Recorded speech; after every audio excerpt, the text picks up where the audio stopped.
Hello, and welcome to another study in the book of Philippians. I'm Colton with the Springfield Christians.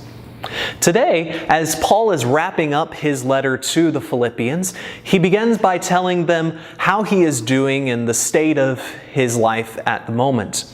Now remember, he is in prison at this time for preaching the gospel, so his circumstances, as far as we might look at, were not the best of circumstances. And the situation was very different in that time from what situation in prison is today. Today, most things are provided for you, but in that time, your family and friends had to bring any food or monetary means to you themselves if you were to survive. Now Paul, he is able in this place to even say that he is able to rejoice in the Lord greatly.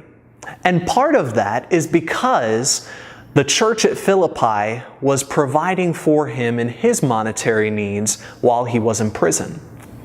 And so he says that he is grateful for them for this deed that they have done for him.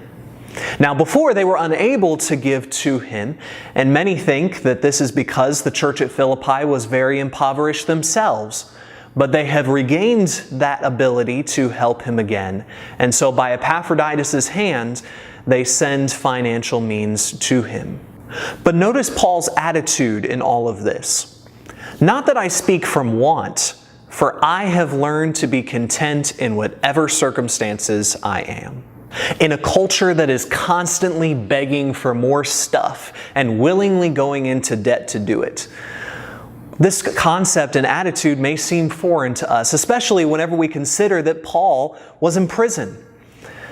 But we need to recognize that we must have contentment, because greed and grumbling over the things that we don't have can be an attitude that both the rich and the poor have. And so this is a problem that is across the economic board.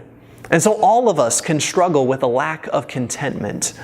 But we need to strive to always focus in on what God has provided for us. Which leads into probably the most popular verse in the book of Philippians. I can do all things through Him who strengthens me. This is not a passage teaching that the reason one team won the Super Bowl was because Christ gave them the strength to do it.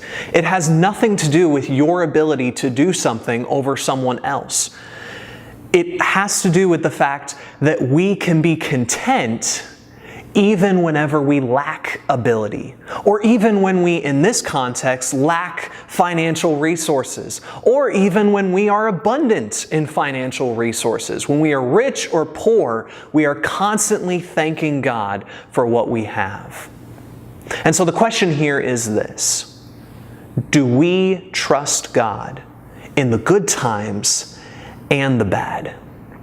We need to love Him and live for Him, no matter what our circumstances. We are Springfield Christians. Thank you for joining us today, and please join us again tomorrow.